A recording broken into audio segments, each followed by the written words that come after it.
നമസ്കാരം മാന്യ പ്രേക്ഷകരെ, വലിയ സ്നേഹ നമസ്കാരം. നോക്കൂ, ഞാന് പറയുന്നത് കേട്ട് ആവർത്തന വിരസത തോന്നേണ്ട. കാരണം അത്രയൊരു വലിയൊരു ഉത്തരവാദിത്തം ഏറ്റെടുത്തത് കൊണ്ടാണ് എല്ലാ വീഡിയോയുടെയും ഇൻട്രൊഡക്ഷൻ ആയിട്ട് ഇങ്ങനൊരു ഇത് പറയേണ്ടി വരുന്നത്. നമ്മുടെ എല്ലാം പ്രിയപ്പെട്ട ഒരു സംഘപ്രവർത്തകൻ, ആ സംഘപ്രവർത്തകനെ ഇവിടുത്തെ രാജ്യദ്രോഹി സംഘടനകളായിട്ടുള്ള നിരോധിത സംഘടന പോപ്പുലർ ഫ്രണ്ടും SDP അടക്കമുള്ള ഭീകരന്മാർ കുടുക്കിയ കള്ളക്കേസിൽ ജയിലിലേക്ക് പോകാൻ പാടില്ല എന്നുള്ളത് കൊണ്ട് മാത്രം ഏറ്റെടുത്ത ഒരു ഉത്തരവാദിത്തം. അതുകൊണ്ട് തന്നെ അതിന്റെ വിശദ വിവരങ്ങൾ ഞാനൊരു വീഡിയോ ചെയ്തിട്ടുണ്ട്. അതിന്റെ ആ ലിങ്ക്, ആ വീഡിയോയുടെ ലിങ്ക് ഈ വീഡിയോ കഴിഞ്ഞ ഉടനെ ആദ്യ കമന്റായി ലിങ്ക് പിൻ ചെയ്ത് വെക്കുന്നുണ്ട്. അതെല്ലാവരും ഒന്ന് കാണുക. എന്നിട്ട് ആ സഹോദരനെ, സംഘ സഹോദരനെ സഹായിക്കാൻ പറ്റുന്നവർ സഹായിക്കുക എന്നൊരു ഇൻട്രൊഡക്ഷൻ വീണ്ടും പറയുകയാണ്. ഇത് ഏറ്റെടുക്കുക. വലിയ വലിയ കാര്യങ്ങളെ, വലിയ എമൗണ്ട് വേണ്ടത് കൊണ്ട് നിങ്ങളുടെ അടുത്ത് വീണ്ടും വീണ്ടും പറയല്ലാതെ വേറെ ഒരു വഴിയില്ല. കാരണം നമ്മൾ ഇത്രയും 3 ദിവസത്തിലധികമായിട്ട് ഞാനിത് പറഞ്ഞുകൊണ്ടേ ഇരിക്കുന്നുണ്ട്. ചെറിയൊരു സംഖ്യ മാത്രമാണ് നമുക്ക് കിട്ടിയിട്ടുള്ളത്. അപ്പൊ വലിയൊരു സംഖ്യയാണ് ആവശ്യമുള്ളത് നമ്മൾക്ക്. അതുകൊണ്ട് ഇതിന്റെ ആദ്യ കമന്റ്, പിൻ ചെയ്ത് വെച്ച കമന്റ് എല്ലാവരും ഒന്ന് കാണുക.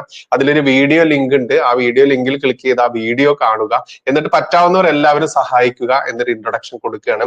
ഇപ്പൊ നമുക്കറിയാം സാർ, മറ്റൊരു സോഷ്യൽ മീഡിയയിലൂടെയൊക്കെ ഉള്ളൊരു പ്രചാരണമാണ്. അതായത് ഹിന്ദുക്കളുടെ ഭൂമി പോലും പോകുന്നത് കൊണ്ട് മാത്രമാണ് ഈ പറയുന്ന BJP അതല്ലെങ്കിൽ നരേന്ദ്രമോദിജി ഈ ഒരു വിഷയം ഏറ്റെടുത്തിരിക്കുന്നത്. അല്ലാതെ ഇവിടെ ക്രിസ്ത്യൻസിന്റെയോ മറ്റുള്ളവരുടെ ഭൂമി പോകുന്നത് കൊണ്ട് മാത്രമല്ല, ഈ ഹിന്ദുക്കൾ ഉള്ളത് കൊണ്ട് മാത്രമാണ്. അത് കഴിഞ്ഞാൽ നിങ്ങളെയൊക്കെ ശരിയാക്കി കളയും എന്നുള്ള രീതിയിലൊക്കെ ക്രിസ്ത്യൻസ് തന്നെ പ്രചാരണം കൊടുക്കുന്നുണ്ട്. അതിനെ എങ്ങനെയാണ് കാണുന്നത്? ഈ ഹിന്ദുക്കളുടെ ഭൂമി മാത്രമാണോ ഇവിടെ പോകുന്നത്? അല്ല, വളരെ എവിഡൻസോട് കൂടി എനിക്ക് പറയാൻ പറ്റും. ഇന്ത്യൻ വഖഫ് ബോർഡിന്റെയും വഖഫ് ട്രിബ്യൂണലിന്റെയും കൈവശം ഇന്ന് കിട്ടിയിരിക്കുന്ന പരാതി, ആ പരാതിയില് 42,300 പരം പരാതികളാണ് വന്നിരിക്കുന്നത്. 42,300 പരം പരാതികൾ. ഒന്ന് പരം എന്ന് ഞാൻ പറയാൻ കാര്യം ഉണ്ടെന്നറിയാം. കൃത്യം ഒരു നമ്പർ പറഞ്ഞാൽ തെറ്റിപ്പോവും. മണിക്കൂർ തോറും ഇത് ഫയൽ ചെയ്തുകൊണ്ടിരിക്കുക. ഇന്ന് രാവിലെ ഫയൽ ചെയ്ത കണക്ക് പറഞ്ഞാൽ ഇന്ന് വൈകുന്നേരം ആകുമ്പോഴത്തേക്കും തെറ്റും. അതുകൊണ്ടാണ് കൃത്യം പറയാത്തത്. ഈ ഫയൽ ചെയ്ത ഇതുവരെ ഫയൽ ചെയ്ത കേസുകളിൽ 43,000-ലധികം കേസുകളിൽ 40,000-ൽ പരം കേസുകളും മുസ്ലിങ്ങൾ കൊടുത്തിരിക്കുന്ന കേസാണ്. ആർക്കെതിരെ? വഖഫ് ബോർഡിനെതിരെ. അതിൽ വഖഫ് ബോർഡ് മെമ്പർമാർക്കെതിരെ കൊടുത്തിരിക്കുന്ന കേസ് തന്നെ 22,000-ലധികം പേഴ്സണൽ ആയിട്ട് കൊടുത്തിരിക്കുന്ന കേസുകളും ഉണ്ട്. എന്ന് പറയുമ്പോൾ ആരുടെ ഭൂമിയാണ് തട്ടിയെടുത്തത്? മുസ്ലിമിന്റെ ഭൂമിയാണ് തട്ടിയെടുത്തത്. എന്താണ് വഖഫ്? അള്ളാഹുവിന് സമർപ്പിക്കപ്പെട്ട ഭൂമി. എന്തിനാണ് അള്ളാഹുവിന് ഭൂമി സമർപ്പിച്ചത്? കൃത്യമായിട്ട് പറഞ്ഞിട്ടുണ്ട്. ദേവാലയം നിർമ്മിക്കാൻ, ആതുരാലയം നിർമ്മിക്കാൻ, വിദ്യാലയം നിർമ്മിക്കാൻ, ശ്മശാനം നിർമ്മിക്കാൻ, അതുപോലെയുള്ള മറ്റ് ചാരിറ്റി പ്രവർത്തനങ്ങൾക്ക് വേണ്ടി. ഇതിനു വേണ്ടിയാണ്. ഇതെന്തിനാണ്? ഇത് പാവപ്പെട്ട സ്ത്രീകൾക്കും കുട്ടികൾക്കും ഉന്നമനത്തിന് വേണ്ടി. വഖഫിന്റെ നിർവചനത്തിൽ ഇതൊക്കെ പറഞ്ഞിട്ടുണ്ട്. ഇതൊന്നും കിട്ടുന്നില്ല എന്ന് പറഞ്ഞുകൊണ്ടാണ് 40,000 മുസ്ലിങ്ങൾ തന്നെ കേസ് കൊടുത്തിരിക്കുന്നത്. ഇപ്പോൾ കേരളത്തിലെ എറണാകുളം നഗരത്തിന്റെ നടുക്ക് തോപ്പുംപടി എന്ന് പറയുന്ന പ്രദേശത്ത് സേട്ടുവിന്റെ കയ്യിലുണ്ടായിരുന്ന സ്വത്ത് അവരുടെ അനന്തരാവകാശികൾക്ക്, മുസ്ലിങ്ങൾക്ക് കിട്ടിയില്ല. മക്കളായപ്പോഴത്തേക്കും കിട്ടിയില്ല. വഖഫ് ചെയ്ത് പോയി എന്നാ പറയുന്നത്. ഈ മുസ്ലിം കുടുംബങ്ങൾക്കകത്ത് നടക്കുന്ന അതിഭീകരമായ ഒരു കൊള്ളയുണ്ട്. അതായത് മക്കൾക്ക് സ്ഥലം വീതം വെച്ച് കൊടുക്കുക. നിർബന്ധമായിട്ട് സ്ഥലം വീതം വെച്ച് കൊടുക്കേണ്ടി വരുന്ന ഒരു സാഹചര്യം വന്നാൽ നിർബന്ധിതമായി പിതൃസ്വത്ത് അല്ലെ മാതൃസ്വത്ത് പിടിച്ചെടുത്തു കൊണ്ടുപോയ മക്കള് നീ അങ്ങനെ അനുഭവിക്കണ്ട എന്ന് പറഞ്ഞിട്ട് ഈ സ്വത്ത് അങ്ങോട്ട് എഴുതി കൊടുത്തിട്ട് അത് വഖഫും കൂടെ ചെയ്യും. എന്ന് പറഞ്ഞാൽ നീ അത് തിന്നണ്ട എന്നാ അതിന്റെ അർത്ഥം. ഇങ്ങനെ കുടിപ്പക തീർക്കാനും പരസ്പരമുള്ള പക വീട്ടാനും വേണ്ടി വഖഫ് ചെയ്തിട്ടുള്ളിടത്താണ് ധാരാളം കേസുകൾ ഇപ്പം നിലനിൽക്കുന്നത്. ശരിക്കും പറഞ്ഞാൽ സ്ത്രീകളുടെ, കുട്ടികളുടെ കണ്ണീരിന്റെ, രോഗികളുടെ, ദരിദ്രരുടെ കണ്ണീരിന്റെ വിലയാണ് വഖഫിന്റെ ഭൂമി. ഈ വഖഫിന്റെ ഭൂമി അവർക്ക് കിട്ടണം എന്നുള്ളത് കൊണ്ടാണ് ഈ നിയമത്തെ സംബന്ധിച്ചിടത്തോളം സുതാര്യമായിട്ടുള്ള തിരുത്തലുകൾ ആവശ്യമാണ് എന്ന് പറയുന്നത്. ഓർക്കണം, ഇത് കർണാടകക്കാരനായിട്ടുള്ള കോൺഗ്രസിന്റെ ഒരു ഖാൻ ഉണ്ട്. അദ്ദേഹം 2012 മുതൽ 2014 വരെ കേന്ദ്ര ന്യൂനപക്ഷ വകുപ്പ് മന്ത്രിയായിരുന്നയാളാണ്. അദ്ദേഹം ചെയർമാനായിട്ടുള്ള അന്നത്തെ ജോയിന്റ് പാർലമെന്റ് കമ്മിറ്റി മുന്നോട്ട് വെച്ച 15 ഭേദഗതി നിർദ്ദേശങ്ങളാണ് ഇന്ന് നരേന്ദ്രമോദി സർക്കാർ നടപ്പാക്കുന്നത്. അതുകൊണ്ട് കോൺഗ്രസുകാർക്ക് ഇതിനെ എതിർക്കാൻ പറ്റില്ല. ജോയിന്റ് പാർലമെന്റ് കമ്മിറ്റിയിൽ പറയട്ടെ, ഈ നിർദ്ദേശങ്ങൾ വെച്ചിരിക്കുന്നത് BJP അല്ല, കോൺഗ്രസ് ആണ്. അന്ന് കോൺഗ്രസ് അത് നടപ്പാക്കാൻ പറ്റില്ല. നടപ്പാക്കിയാൽ വോട്ട് ബാങ്ക് പേടിയാ. പക്ഷെ പേടിയില്ലാത്തത് കൊണ്ട് BJP ഇത് നടപ്പാക്കുന്നു. അപ്പോൾ ഇതാണ് ഇതിന്റെ യാഥാർത്ഥ്യം. ഇപ്പൊ മറ്റൊരു ആരോപണം സോഷ്യൽ മീഡിയയിൽ വരുന്ന ഒരു ആരോപണമാണ് സാർ. അതായത് നരേന്ദ്രമോദിജി 2014 വന്നതിന് ശേഷം ഈ വഖഫ് ആക്ട് സ്ട്രോങ് ആക്കണം, അതായത് ഒന്നുകൂടെ സ്ട്രോങ് ആക്കണം എന്നാണ് പറഞ്ഞിരുന്നത്. എന്നാൽ ഇപ്പോൾ ഈ പറയുന്ന വോട്ട് ചോർച്ച വന്നുകൊണ്ട്, അതല്ലെങ്കിൽ ഇപ്പം ലോക്സഭാ ഇലക്ഷനിൽ നരേന്ദ്രമോദിജിക്ക് ആ മൃഗീയ ഭൂരിപക്ഷം 400 മുകളിൽ പോകുമെന്ന് നമ്മൾ പ്രതീക്ഷിച്ചത് ഇന്ത്യ മുന്നണിയുടെ ആ ഒരു പ്രവർത്തനം മൂലം കുറഞ്ഞു വന്നു. അതുകൊണ്ട് തന്നെ ഈ പറയുന്ന ഇസ്ലാമിക ധ്രുവീകരണം വരുത്തിക്കൊണ്ട്, അതിന് വർഗീയ ധ്രുവീകരണം വരുത്തിക്കൊണ്ട് അടുത്ത ലോക്സഭാ ഇലക്ഷനിൽ കൂടുതൽ വോട്ടുകൾ നേടാൻ വേണ്ടി മാത്രമാണ് പെട്ടെന്ന് കൊണ്ടുവന്നത്. ഇതിനു മുമ്പ് നരേന്ദ്രമോദിജി എടുത്ത ഒരു നിലപാട് ഇതായിരുന്നില്ല എന്നുള്ളൊരു പ്രചാരണം നടക്കുന്നുണ്ട്. അത് സത്യമാണോ സാർ?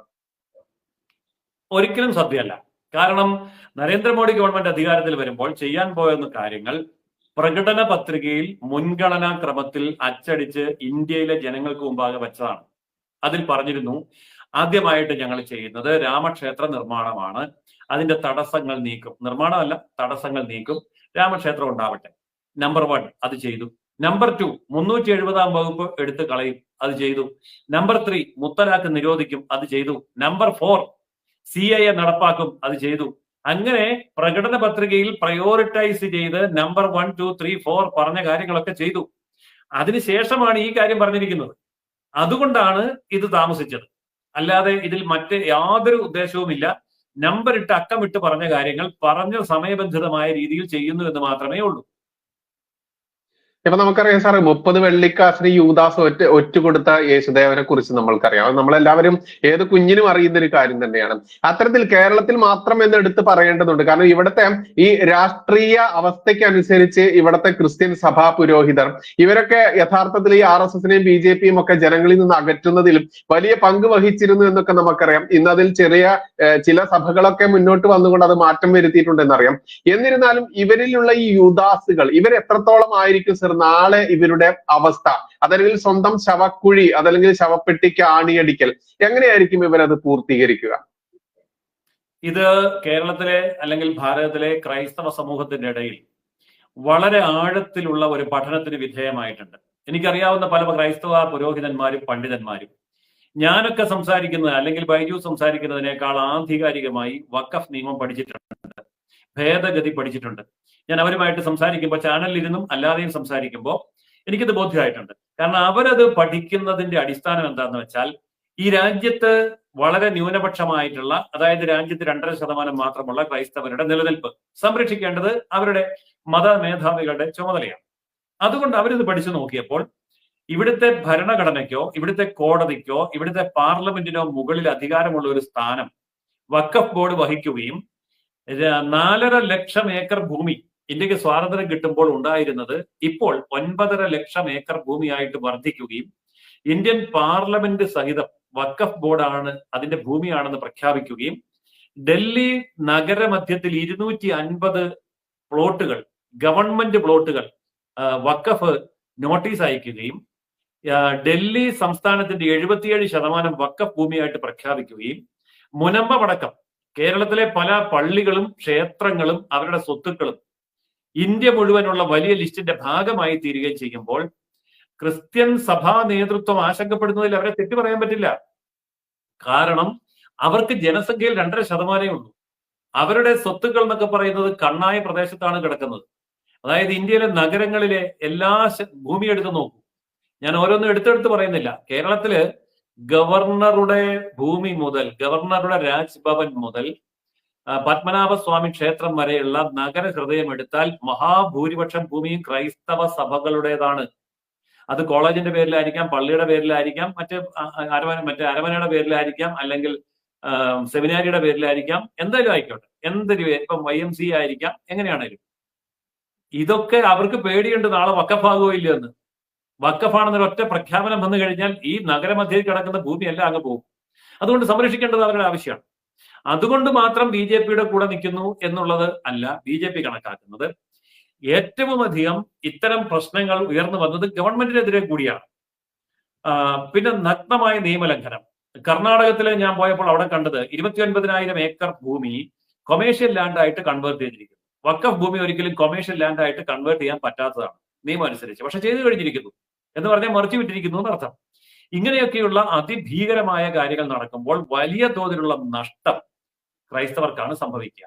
എന്നാൽ ഇത് മനസ്സിലാക്കി സ്വന്തം അണികളെ ബോധവൽക്കരിച്ച് കുഞ്ഞാടുകളെ സംരക്ഷിക്കുന്ന നിലപാട് മഹാഭൂരിപക്ഷം സഭകളും സഭാ അധ്യക്ഷന്മാരും കൈക്കൊണ്ടിട്ട് പോലും ചില സഭകളുടെ അധ്യക്ഷന്മാരും ഇന്നും ഇത് മനസ്സിലാകുന്നില്ല എന്ന് പറഞ്ഞുകൊണ്ട് ഉറക്കം നടിക്കുകയും കോൺഗ്രസിന്റെ കൂടെ CPM-ന്റെ കൂടെ ചേർന്ന് നിൽക്കുകയും ചെയ്യുന്ന കാഴ്ച ഇന്ന് നമുക്ക് കാണാൻ പറ്റും. ഞാൻ ആരെയും പേരെടുത്ത് പറയുന്നില്ല.